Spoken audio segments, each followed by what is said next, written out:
और देखिए एकदम प्योर जो देहाती भांग होता है वो वाला है, अभी हम पी रहे हैं।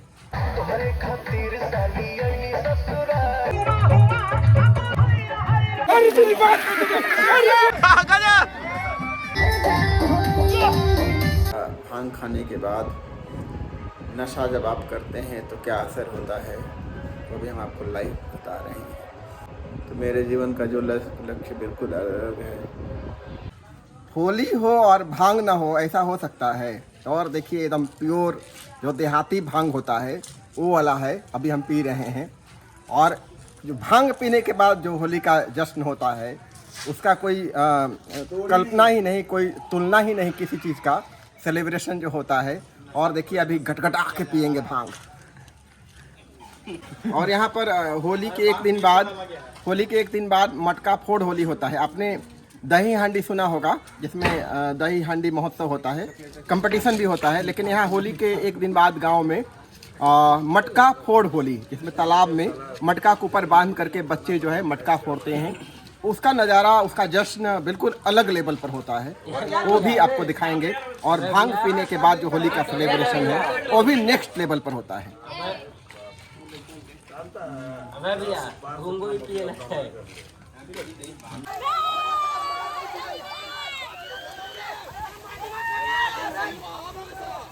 और देखिए गांव में होली के मौके पर मटका फोड़ होली का दृश्य।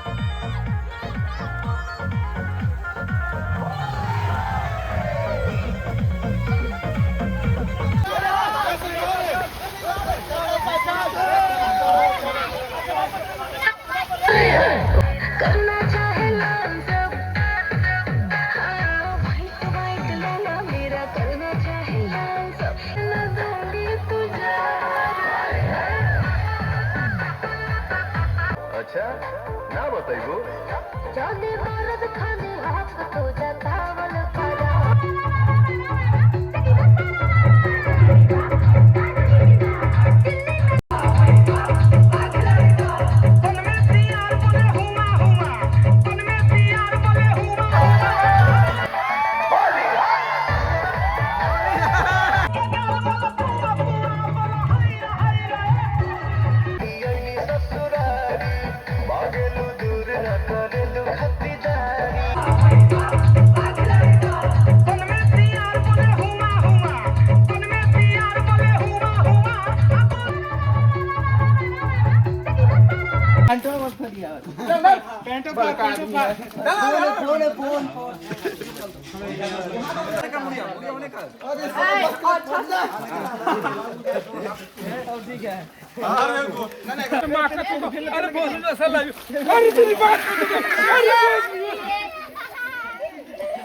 हो गया वाह गजब।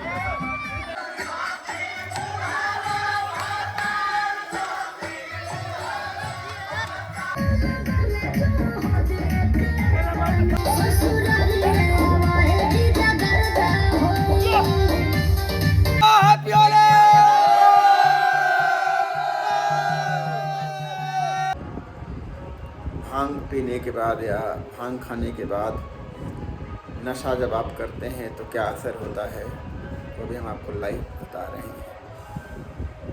अभी मेरे मन में कोई विचार नहीं, कोई ख्याल नहीं है, विचार खत्म हो गए हैं। ध्यान कर रहे हैं, क्योंकि भांग में होता है कि जो आपके जीवन में है, जो आप चाहते हैं लाइफ में, जो आपके अंतर मन में है, जब आप भांग पीते हैं या गांजा का सेवन करते हैं तो उसके बाद नहीं, खासकर हम भांग के बारे में बताएंगे कि वही चीज़ करने के लिए आपका मन और आपको ढकेल देगा। अगर वो कोई डांस कर रहा है तो लगातार डांस करता रहेगा। उसको दुनिया से कोई मतलब नहीं, गाना बजना चाहिए। अगर कोई गाना बीच में बंद कर दिया तो उसको डांट के बजवाएगा, अरे बजाओ। तो यही भांग में ही नशा होता है। तो जैसा मतलब आपका नेचर है, जैसा आपकी सोच है, भावना है, उसी अनुरूप में आपका भांग का नशा आपको मोड़ देता है।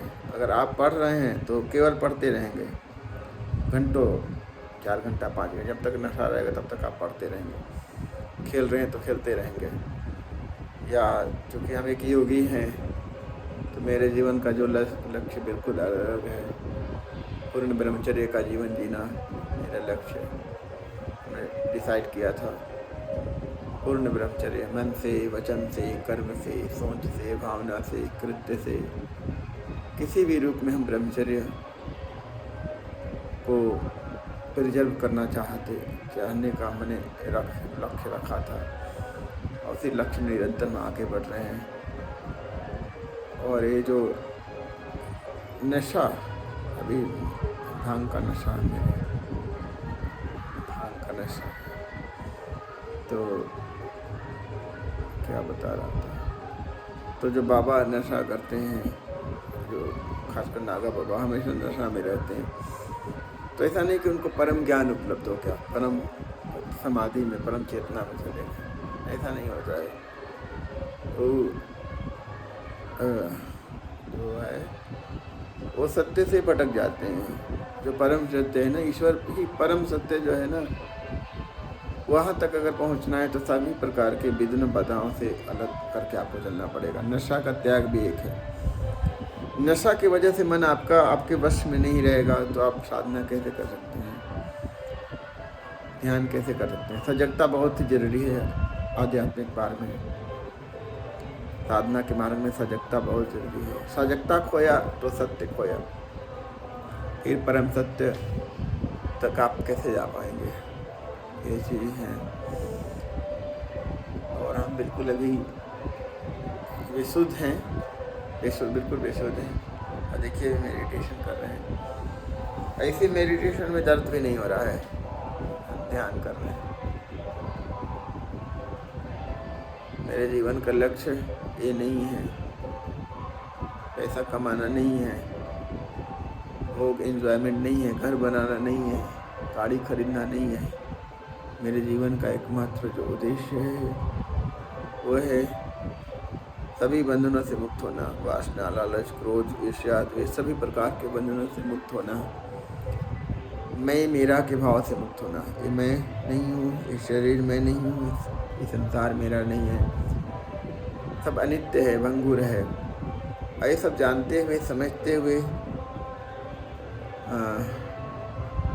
सत्य के मार्ग पर, पूर्ण ब्रह्मचर्य के मार्ग पर, पूर्ण ब्रह्मचर्य मन से, वचन से, कर्म से, किसी रूप में भी ब्रह्मचर्य का क्षति नहीं, अखंड ब्रह्मचर्य का पालन करना मेरे जीवन का उद्देश्य। और उसी मार्ग पे हम आगे बढ़ रहे हैं। वैसे यूट्यूब पर भी हैं, भारत दर्शन ब्लॉग चैनल भी है, तो इसका मतलब ये नहीं कि हम भटक गए हैं अपने आध्यात्मिक मार्ग से, नहीं। क्योंकि मेरे जीवन में जो क्रांतिकारी बदलाव आया 2001 में एक सत्संग के दौरान, मेरा तन मन सब कुछ बदल गया, मेरी चेतना रूपांतरित हो गई और मेरे अंदर प्रेरणा जगी कि तुम वासना, लालच, क्रोध से मुक्त होगे। काम, क्रोध और लोभ ही नरक के द्वार हैं, इससे मुक्त होना है। और मेरा लक्ष्य, जीवन बदल गया, मेरा लक्ष्य बदल गया। माया के बंधन में नहीं रहना है, वासना के बंधन में नहीं रहना है, लालच के बंधन में नहीं रहना है। मैंने लोगों को, समाज को देखा, आसपास की परिस्थितियों को देखा, वासना के गुलाम, जीव स्वाद के गुलाम, भोग वासना में लिप्त। नहीं, मुझे ऐसा ज़िंदगी नहीं जीना है, मुझे ऐसा जीवन नहीं जीना है। मुझे तो ब्रह्मचर्य का जीवन जीना है, ब्रह्मचर्य का। चाहे इस दुनिया में, धरती पर कोई ब्रह्मचर्य का पालन पूर्ण रूपेण किया हो या ना किया हो, साइंटिफिकली अगर प्रूवन ना हो, तो भी मुझे ब्रह्मचर्य का जीवन जीना है तो जीना है तो जीना है। ये लक्ष्य हमने अपने जीवन में बनाया, उसी लक्ष्य के साथ आज भी बढ़ रहे हैं। भटक नहीं सकते। जब तक ये सांस है, हम अपने मार्ग से कभी विचलित नहीं होंगे, अपने लक्ष्य से भटकेंगे नहीं, ब्रह्मचर्य के मार्ग से भी नहीं भटकेंगे। क्योंकि जो मैंने प्रण लिया था वो प्रकृति से, चारों दिशाओं को साक्षी मान करके,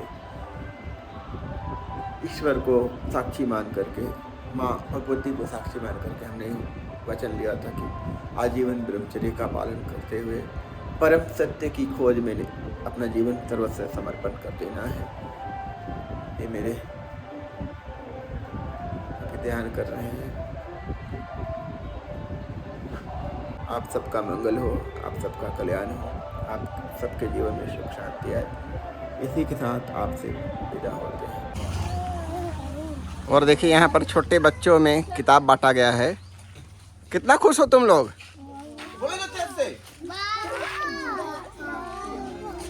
बच्चे बहुत खुश नजर आ रहे हैं किताब मिलने के बाद। पढ़ोगे ना किताब ले जाने के बाद? पढ़ना है ना? और आपको भी इनिशिएट करना चाहिए, जहाँ पर भी आप रहते हैं बच्चों को किताब बांटिए, कलम बांटिए, कॉपी बांटिए, ताकि शिक्षा के प्रति बच्चों में जागरूकता आए। और हमने इनिशिएटिव किया है यहाँ पर एक गांव में, और यहाँ देखिए बच्चे काफ़ी ज़्यादा खुश नज़र आ रहे हैं। और होली पर इससे ज़्यादा खुशी का डिस्ट्रीब्यूशन या खुशी को बांटना नहीं हो सकता है।